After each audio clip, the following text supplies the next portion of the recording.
됐다. 네, 여러분, 기도드리고 시작하겠습니다. 목소리 잘 들리시죠? 기도할게요. 사랑하신 하나님 아버지 감사합니다. 오늘 저희가 주중 모임으로 온라인으로 모였습니다.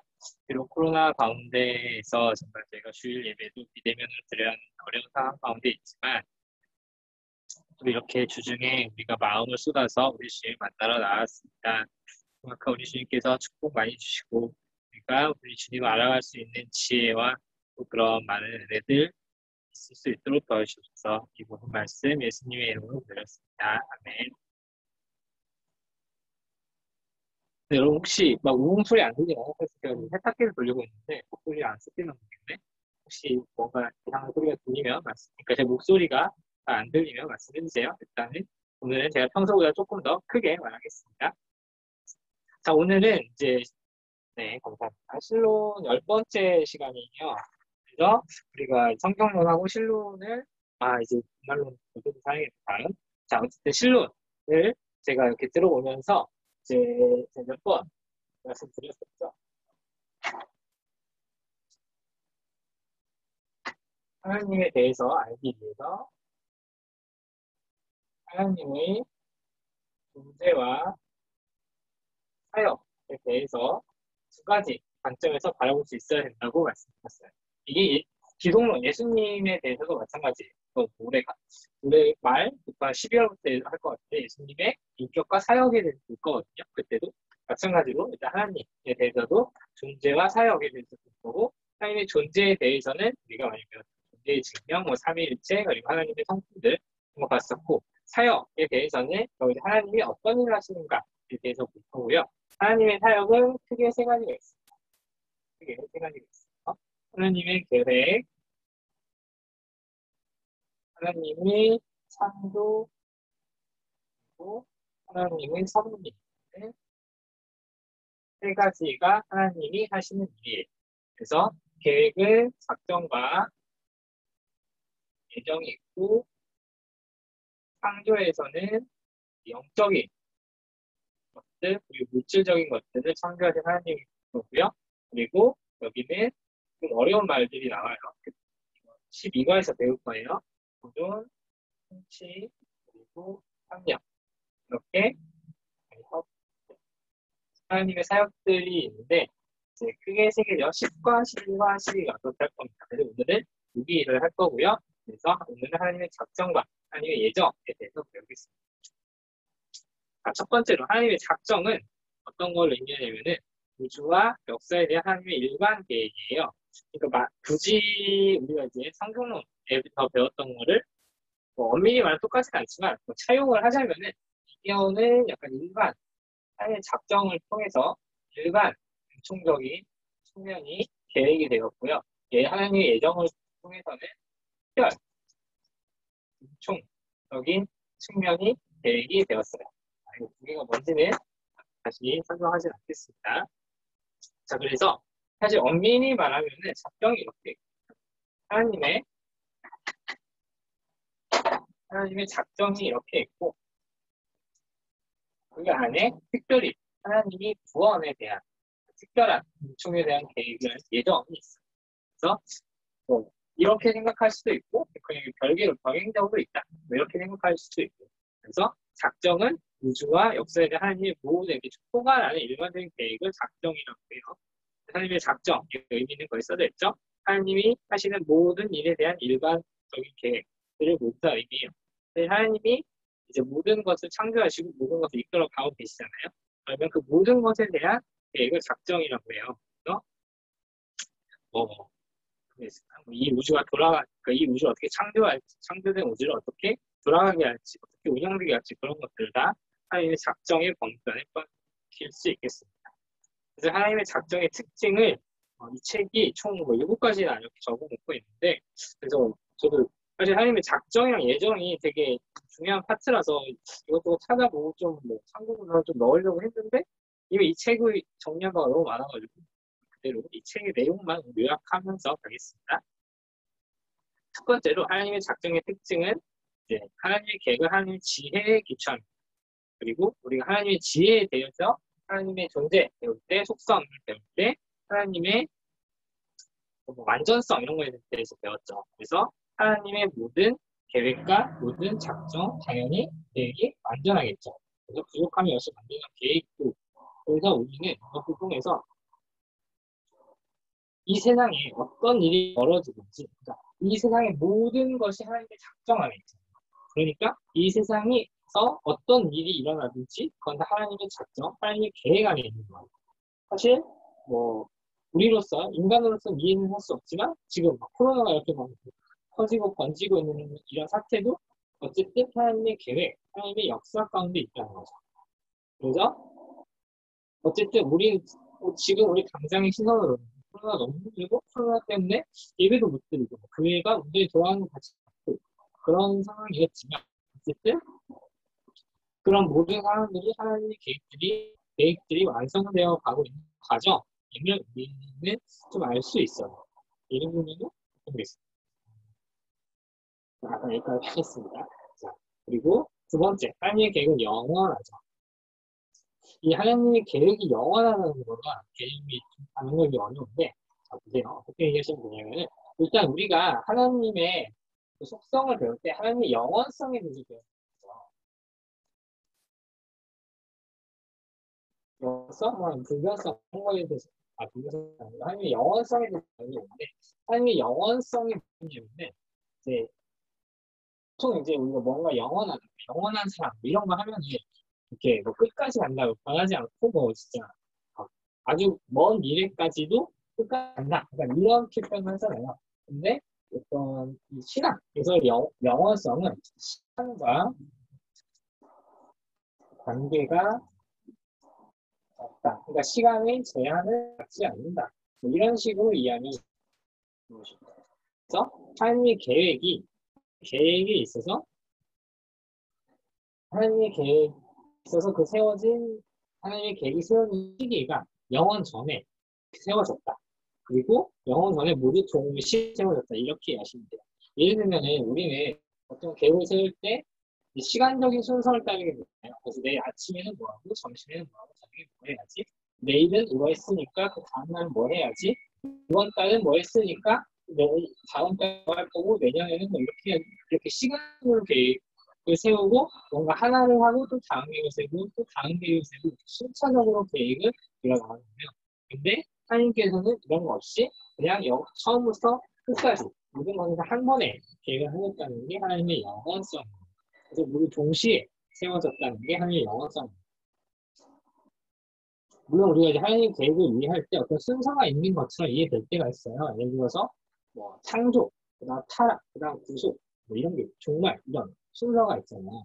일단 뭐 창조가 됐어요. 창조된 게 타락을 하고, 타락이 됐어요. 타락이 된 게 구원을 받고, 그리고 그 구원받은 것들이 뭐 종말을 받고 이런 순서가 있을 수 있잖아요. 근데 이거는 하나님의 입장에서 어떤 논리적 순서는 될 수 있어도 시간적 하나님 영원하신 하나님 앞에 시간과 관계없이 영원히 존재하신 하나님 앞에 그런 순서들이 시간적 순서가 아니라 바로 논리적인 순서라는 거예요. 그게 하나님의 계획이 영원하다라는 의미입니다. 그리고 하나님의 세 번째 하나님의 계획은 반드시 이루어진다라는 하나님의 계획의 특징이 있습니다. 이거는 사실 뭐 하나님의 지혜에 기초한다 이거랑 뭐 일맥상통하는 것 같은데 그래서 분명 하나님은 전능하시기 때문에 그래서 자신의 계획을 반드시 성취하시는 분이시라는 것을 우리가 알 수 있습니다. 하나님의 속성에서 잠깐 뭐 그런 거 본 적 있죠. 인간은 그 능력이 제한적이어서 어떤 걸 하려고 해도 항상 그게 뭐 전문용어로 빵꾸가 나요. 항상 그게 뭔가 이렇게 성취가 되지 못하고 실패하지만 하나님께서 모든 계획을 온전히 이루실 수 있는 당연히 전능하신 하나님이시죠. 그리고 네 번째로 하나님의 계획은 불변합니다. 하나님의 계획이 불변하는 게 무슨 의미야? 물론 이제 변하지 않는다 이런 의미가 뭐 기본적으로 깔려 있긴 하지만 이제 하나님의 계획이 그러니까 계획이 특히 이제 인간의 계획이 변한다는 거예요.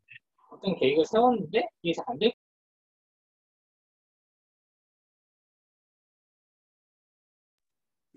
어떤 계획을 세웠는데 안 될 것 같으니까 그 계획을 바꾸잖아요. 근데 하나님께서는 그 계획이 잘못될 수가 없는 거죠. 결국.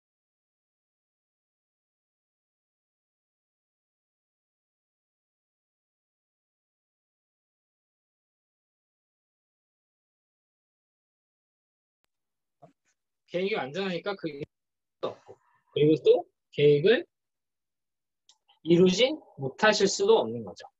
그렇죠? 그게 바로 전능의 측면이고요. 그래서 우리가 위에서도 뭐 비슷한 맥락으로 적용을 해봤지만 하나님이 영원 전에 세우신 계획에 따라서 모든 일을 차근차근 진행할 것임을 확신할 수 있습니다. 이렇게 하나님의 계획의 불변성을 이해하시면 되겠습니다. 다음으로는 하나님의 계획의 독립성입니다. 독립성에 대해서도 우리가 앞에 하나님의 속성에 대해서도 배웠죠. 그러니까 어떤 독립성이라고 하면은 물론 뭐 자유의지 뭐 이런 것도 있겠지만 다른 것에 의존한다.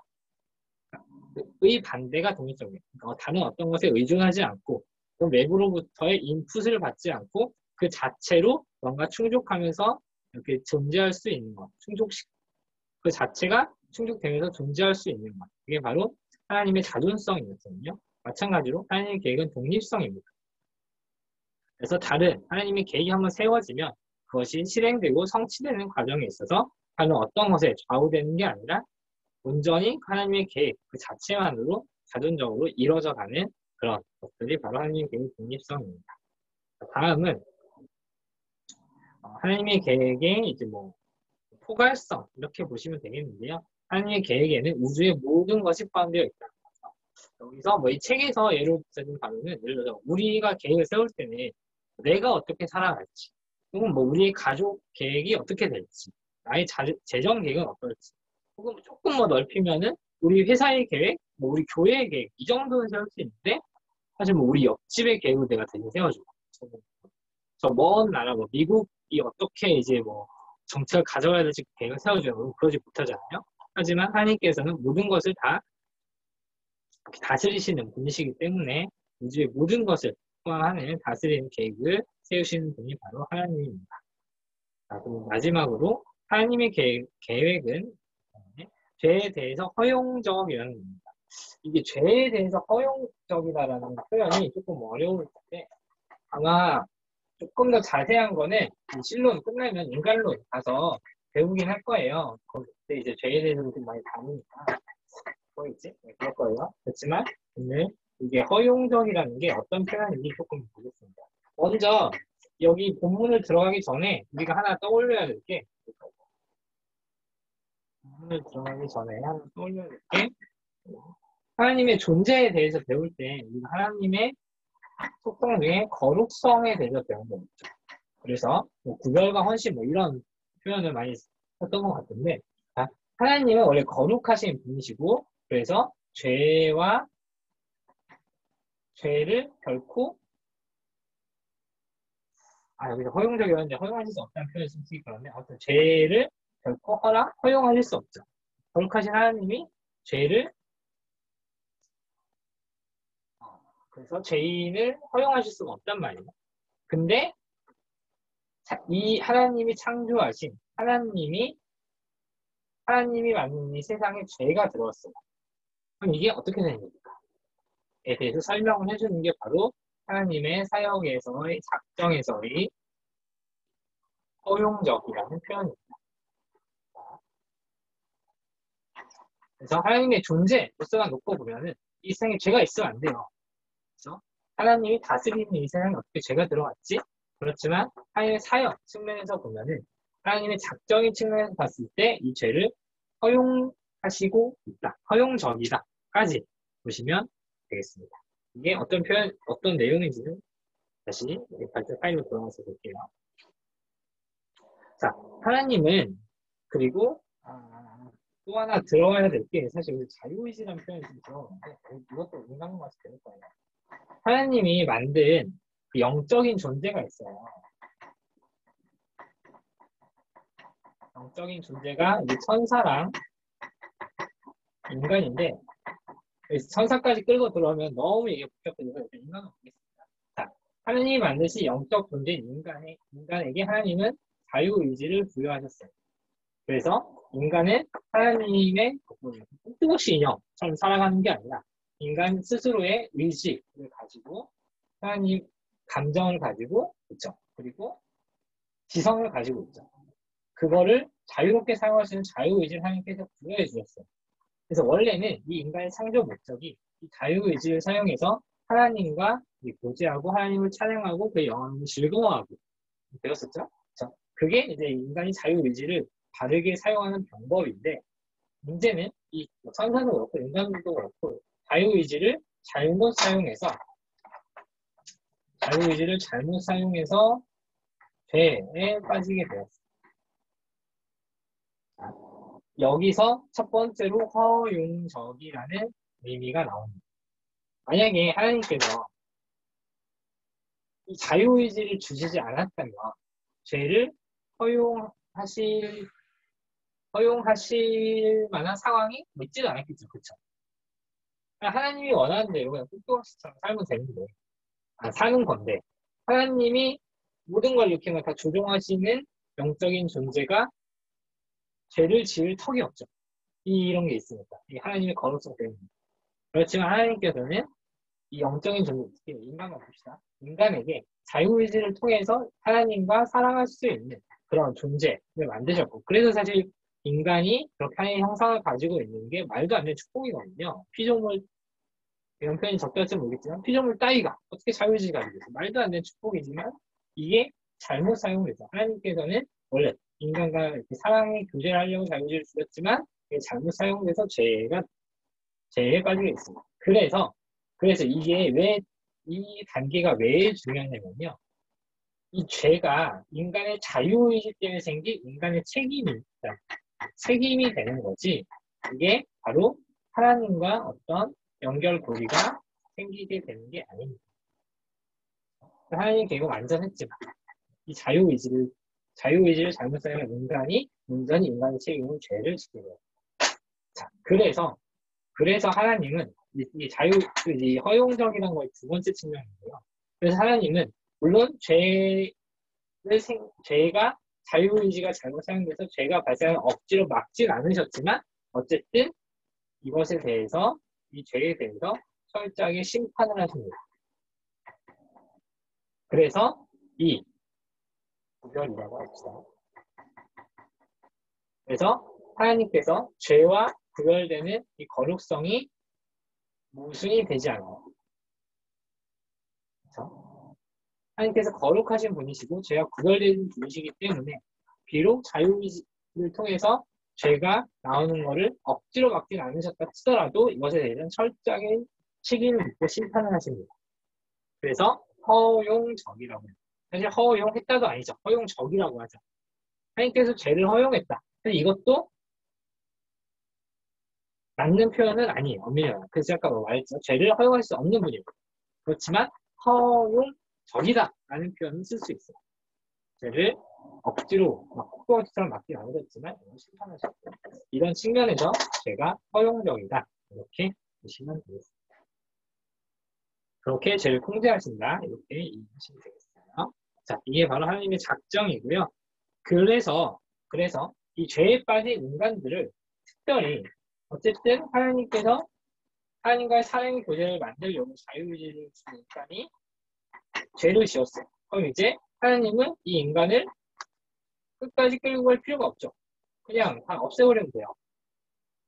죄를 허용할 수 없는 분인데 인간에게 죄가 이렇게 달려있어. 근데 이거 굳이 허용할 필요가 없잖아. 그렇지만 하나님께서는 특별히 이 인간 중에 인류 중에 특별히 이 인간 중에도 일부를 특별히 사랑하셔서 어떤 특별한 은총을 보여주셨어요. 이 특별 은총, 글씨 보이시나요? 이 특별이에요. 특별 은총을 인간 중 일부에게 부어주시는데 이 특별 은총을 인간 중 일부에게 부어주시는 계획을 우리는 예정이라고 합니다. 특별한 계획을 예정이라고 해요. 자, 그래서 아니 나와 있죠. 도덕적인 피조인 천사와 인간의 구원을 하나님의 특별한 계획이에요. 그리고 우리가 특별히 예정에서 엄청 중요한 게 여기서 자, 일부라고 했잖아요. 인간 중 여기다 쓸게요. 보세요. 자, 인간 중 일부를 하나님이 선택하셨다고 했잖아요. 선택해서 그들을 구원하시는 하나님의 계획이 있어요. 이게 바로 선택이구나. 자, 그러면 나머지 선택받지 않는 인간은 버려지게 되겠죠? 그래서 네, 뭐 지옥에 내던져진다. 예수님도 이런 표현을 쓰시잖아요. 이런 걸 우리는 유기라고 합니다. 지난번에 한번 잠깐 얘기 드렸죠? 그래서 그리스도 안에서 구원하지 않고 버려두시는 하나님의 계획입니다. 그래서 우리가 선택을 보면 사실 오늘 이제 이 예정 부분이 구원론 전체를 조금 아우르는 내용이 될 수 있어서 나중에 더 자세히 보겠지만 오늘 한번 맛보기로 보고 가십시오. 자, 선택은 그래서 하나님의 은혜로 이루어집니다.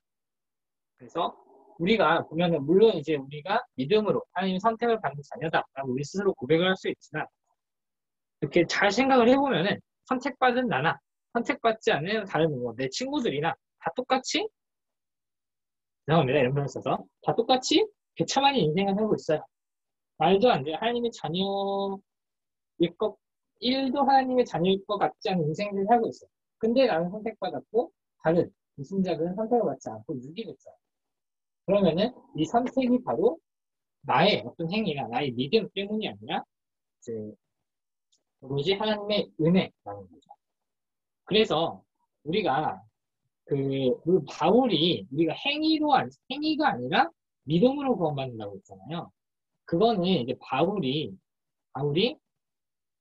그 행위와 대비되는 어떤 다른 단어를 쓰기 믿음이라는 단어를 쓰는 거지. 사실 엄밀히 말하면 이 믿음도 오해를 하시면 안 되는 게 인간의 믿음으로 구원을 받는 게 아니에요. 인간의 믿음은 구원의 결과일 뿐이지 인간의 믿음으로 인해서 구원이 생기는 게 아니라 하나님이 일방적으로 선택해서 그들에게 믿음을 주시고 그 선택받은 인간이 믿음을 가지고 있음을 우리는 결과론적으로 볼 수 있을 뿐이에요. 그래서 자, 우리가 행위가 아니라 믿음으로 구원받는다 라는 표현을 쓰긴 하지만 그 믿음이란 단어의 의미에는 인간의 자발적인 믿음으로 구원을 받는다가 아니에요. 그렇죠? 하나님께서 주시는 믿음으로 성령님께서 우리 마음속에 일으키시는 믿음으로 구원을 받는 거예요. 자, 그러면은 정말 인간은 행위도 안 하고 믿음도 안 하고 사실 우리가 하나님 잘 믿지도 않잖아요. 그러면은 행위도 아니고 믿음으로도 아니고 오로지 하나님의 선택과 은혜로 구원을 받기 때문에 우리는 더 감사를 해야 되는 겁니다. 조금 제가 쌓게요. 그리고 두 번째로 선택은 창세 전에 이루어집니다. 그래서 우리가 뭐 태어날 때부터 우리 부모님의 믿음을 보고 구원을 받아요. 전도받은 때부터 혹은 교회에 나가게 된 때부터 비로소 나는 믿음을 가지게 되었다. 원래 이런 표현을 쓰기는 해요. 그래서 내가 원래 교회를 안 다녔지만 교회를 다니면서 이제 믿음을 갖게 되었어요. 이런 표현을 쓰기도 하고 내가 어렸을 때 그저 부모님 따라 다닐 때 교회를 놀러 다녔지만 어느 순간 하나님께서 점점 나에게 믿음을 주셨어요. 이런 표현을 쓰긴 하지만 사실은 그 믿음이 부여될 시점에 대한 계획조차도 창세전에 이루어집니다. 그래서 뭐 에베소서 거기서도 뭐 창세전에 우리를 택하사 이런 표현이 있죠. 우리를 거룩하고 흠이 없게 하시려고 창세전에 우리를 택하사 이런 표현이 있죠. 창세전에 우리를 택하셨다는 게 바로 그거예요. 이게 아까 작정에서도 배웠잖아요. 하나님의 계획 영원성이 있기 때문에 시간에 상관없이 논리적인 순서가 있을 뿐 어떤 시간적인 제한이나 시간적인 해당사항 없이 계획이 이루어졌다. 이렇게 보시면 되겠습니다. 그리고 선택은 영원한 구원을 보장해 줍니다. 아까 우리가 작정에서 하나님의 계획은 결코 어긋나지 않는다라고 표현했죠. 마찬가지로 이 작정 안에 있는 예정도 하나님이 무조건 성취하시겠죠. 어떤 다른 것에 방해도 받지 않고 오직 하나님의 뜻으로 성취하시겠죠. 하나님이 선택을 하셨는데 어떤 인간이 갑자기 이 선택에서 떨어져 나갔어. 그러면은 하나님의 선택이 완전하지 않아서 변했고 하나님의 능력이 완전하지 않아서 이 계획을 성취하지 못했다. 말도 안 되는 얘기죠. 이런 거 없습니다. 이런 거 없어요. 한번 선택받은 자녀는 영원히 하나님이 선택하십니다. 이로 가십니다. 그래서 우리가 이렇게 성경에 이런 구절이 있죠. 우리 안에 착한 일을 시작하신 이가 예수 그리스도의 날까지 이루실지를 우리는 확신합니다. 그게 바로 우리가 선택에 의한 구원을 확신할 수 있는 이유입니다. 그리고 선택은 그리스도 안에서 이루어지는 거고요. 그래서 이 선택도 우리가 사실 굉장히 처음 들을 때 좀 어색한 분들도 많이 있고 그리고 심지어 이제 교회 내에서도 뭐 다른 교회의 뭐 단순 등도 그렇고 그냥 교단이 다르면은 그 선택 교리가 굉장히 이제 공격을 많이 받는 교리이기도 하지만 그 선택 교리를 잘 이해를 하면은 오히려 이게 더 은혜라는 걸 알 수 있어요. 첫 번째는 아까 말씀드렸죠. 이게 온전히 하나님의 주권의 결과이기 때문에 내가 그걸 잘한 게 아니다. 내가 받을 자격이 없는데 그냥 받는 거죠.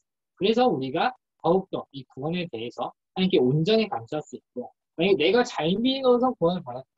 그러면은 약간 내가 기본적으로 잘했고 하나님이 다 인정해 준 거다. 이 정도밖에 안 되면 하나님의 구원에 있어서의 어떤 역할과 능력이 심각하게 제한받는 거죠. 그래서 우리는 온전한 선택들이 믿는 교회이고 그 교회의 청년부입니다. 이렇게 잘 함께 이런 고백하셨으면 좋겠고요. 구원의 확신을 주고요. 아까 말씀드렸죠. 성화에도 도움을 줍니다. 그래서 바울이 이렇게 얘기를 하죠. 너희가 한번 구원을 받았는데 우리가 죄를 예를 들어서 이게 이제 평균이에요. 평균. 제로. 우리가 죄를 이만큼 지었어요. 그러면 하나님이 보내주시면 제가 이만큼 상을 받겠죠. 그러면은 자 보세요. 죄를 이만큼 지었어요. 하나님이 이만큼 구원해주시면 우리가 은혜를 더하는 게 될까요? 그래서 바울이 이렇게 하죠. 너희가 은혜를 더하게 하려고 죄 안에 머무는 게 뭔가 이상하죠. 제 은혜를 더하게 하려고 굳이 죄를 더 지어? 이게 말도 안 되는 소리잖아요. 그렇죠? 뭔가 이상하잖아요. 그래서 우리는 이 선택 교리에서 구원받은 자녀들은 이제 하나님의 자녀로서의 신분을 살고 있기 때문에 더 이상 죄를 짓지 않고 더 성화된 삶을 살아가려고 합니다. 예를 들면 이게 굳이 비유를 하자면 정확하진 않아요. 굳이 비유를 하자면 우리가 막 어떤 이렇게 옛날 시대에서 왕이 있던 시대에 내가 원래 왕자로 태어났는데 내가 무게가 돼가지고 이렇게 좀 이렇게 떨어져서 숲속에서 막 좀 힘들게 막 간신히 구걸하면서 살고 있어. 근데 어느 날 이렇게 내 진짜 아빠를 찾은 거였어요. 그래서 궁궐에 이제 왕자로 들어갔어. 자, 왕자로 들어갔는데 이제 왕자로 들어가서 맛있는 거 먹고 이렇게 시중도 받으면서 왕이신 나의 아빠랑 나의 아버지랑 이렇게 화목하게 지내고 있는데 굳이 나 옛날에 그 거짓골을 하던 시절이 그립다 하면서 갑자기 막 옷을 벗어 던지고 갑자기 그 옷을 찢고 막 이렇게 흙바닥을 기어나지 않잖아요. 뭔가 이상하잖아요. 그쵸? 그래서 죄에서 한번 구원을 받은 자녀들은 더 이상 다시 옛날의 그 비참한 신분으로 돌아가고 싶어 하지 않는 게 정상이거든요. 물론 이제 그게 안 되긴 하지만 그게 안 되는 이유는 다음에 배우고요. 그래서 이 선택교리는 한번 선택받았다고 장땡. 나는 이제 무조건 여기로 돌아오게 돼 있으니까 일로 바닥까지 내려갔다가 다시 올라갈 거야. 이런 생각이 말도 안 되는 생각이다. 라는 걸 알고 계시면 됩니다. 그리고 선택교리는 정부에 대해서 도움이 됩니다. 선택교리가 핵심으로 가지고 있는 게 어떤 인간의 구원에 있어서 하나님의 주권의 절대성을 강조하잖아요. 그래서 만약에 오히려 이 선택교리에 있어서 하나님의 주권을 조금 이렇게 내려놓게 되면은 전도에 있어서도 인간의 능력이 부여되게 되거든요. 그러니까 하나님이 선택을 좀 그러니까 하나님의 선택이 적당히 약간 밑밥만 깔아놓는 정도고 그 위에 인간이 이제 결정적인 훅을 해야 전도를 낚아채와야 전도를 한다라는 거는 그 구원 사역에 있어서 인간이 하나님을 능가하는 무언가 능력을 발휘해야 된다. 이런 논리로 부여질 수밖에 없고 그래서 오히려 전도를 제대로 하려면 이 선택, 우리가 중요합니다. 그리고 사실 올바른 전도는 이 사람이 구원을 받았는지 안 받았는지 이 사람이 교회를 결국 나오는지가 전도의 성공과 실패가 아니라 내가 믿지 않는 사람에게 하나님의 교리를 하나님의 말씀을 하나님의 복음을 제대로 전했는가 아니면은 그 복음의 말씀을 제대로 전하지 못했는가가 사실 성공의 지표거든요. 그렇기 때문에 온전히 그러니까 선택 교리에 의해서 이 사람이 구원받든지 구원받지 않든지는 하나님의 영역이고 나는 오로지 하나님의 말씀을 전할 뿐이다. 라는 게 사실 진정한 전도의 자세고 진짜 전도의 목적이구나. 그래서 이 사람의 반응에 좌우되지 않고 나는 온전히 하나님의 말씀의 씨앗을 뿌릴 뿐. 말씀의 씨앗을 뿌리면 거기서 이제 알아서 싹이 나게 돼 있고 싹을 틔우는 건 하나님이에요. 그냥 뿌리고 기르기 물만 주면 되는 거예요. 그다음에 그 싹이 날지 말지 하나님이에요. 그래서 싹이 날지 말지 하나님께 맡겨놓고 그 사람이 선택받은지 선택을 안 받았는지 우리는 모르니까 일단 모든 사람에게 하나님의 말씀 바르게 전한다. 라는 정도의 설명을 더 강하게 드릴 수 있는 게 바로 선택되기의 유익함입니다. 네, 오늘 지금 발표가 좀 길었죠. 그래서 오늘 책도 좀 내용이 많아요. 좀 내용이 많아서 오늘 시간도 넉넉하게 가져가겠습니다. 40분이니까요. 10시, 10시 5분까지, 10시 5분까지 10과, 수능과 하나님의 계획 부분을 10시 5분까지 있고요. 따로 오늘 제가 계속 이런 것 같긴 한데 내용이 많아서 어쩔 수 없어요. 따로 적용 안 하고 그냥 한마디만 다 나누기만 하고 마치겠습니다. 네, 그러면은 10시 5분까지 책 각자 읽어주시면 되겠습니다.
네, 여러분 다 읽으셨죠?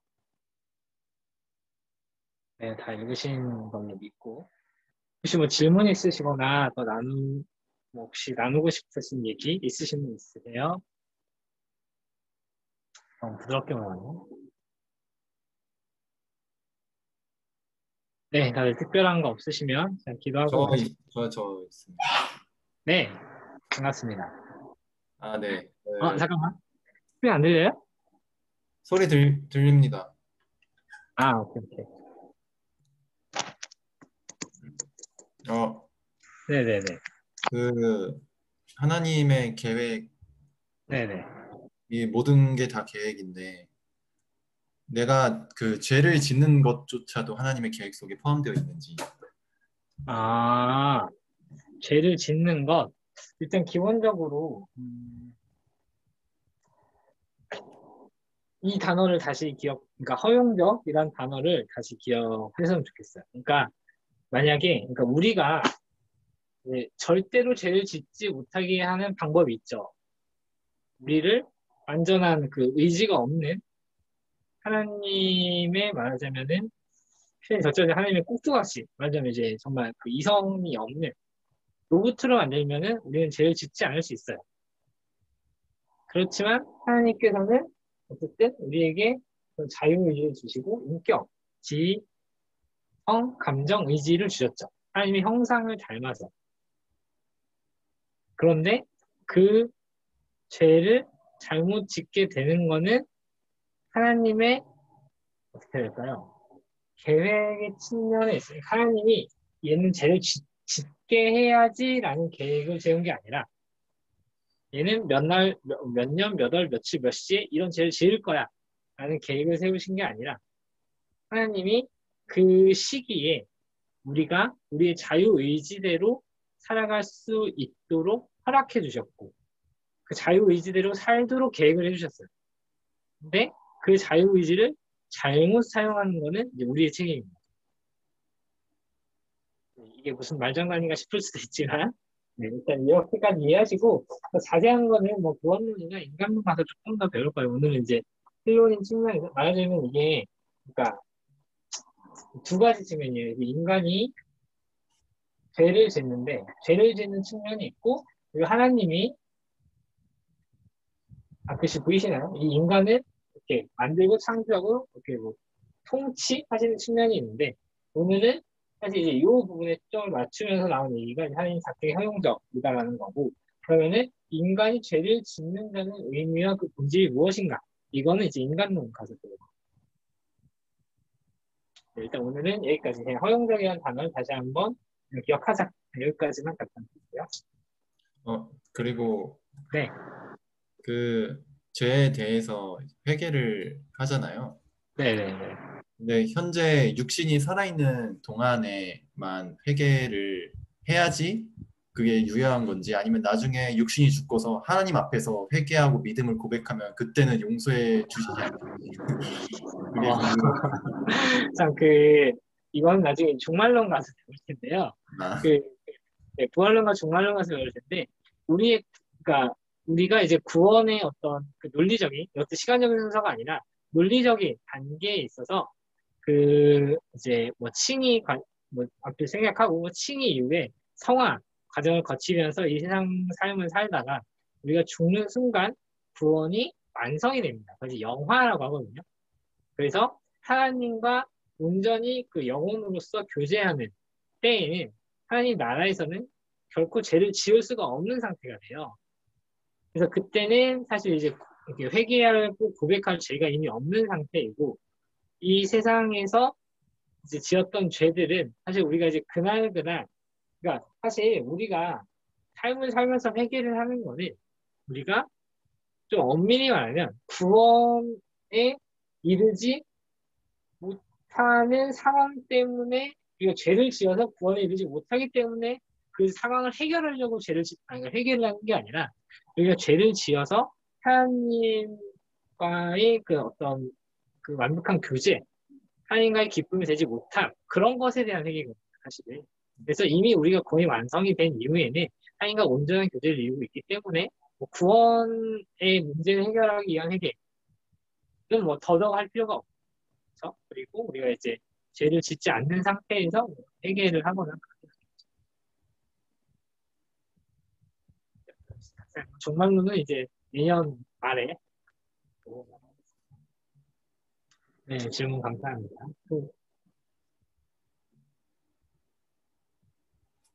또 필요하신 부분 있으신가요? 네, 없으시면 오늘은 신영이가 기도하고 마치겠습니다. 신영이 있어? 저 졸고 있는데 어떻게 아시고 기도를 하라고. 신영아 이거 녹화되고 있어. 네, 기도해 주세요. 네. 잠시만요. 하나님 아버지 감사합니다. 오늘도 이렇게 성경 읽기 모임하게 해주시고 기도할 수 있게 해주셔서 감사합니다. 오늘 하나님의 사역에 대해서 배웠는데 하나님이 뜻하신 바를 온전히 이루셨으면 좋겠고 그것을 이루기 위해서 저희도 노력하면서 살 수 있도록 주님 도와주세요. 예수님의 이름으로 기도드립니다. 아멘. 아멘. 네, 수고하셨습니다. 감사합니다. 고맙습니다.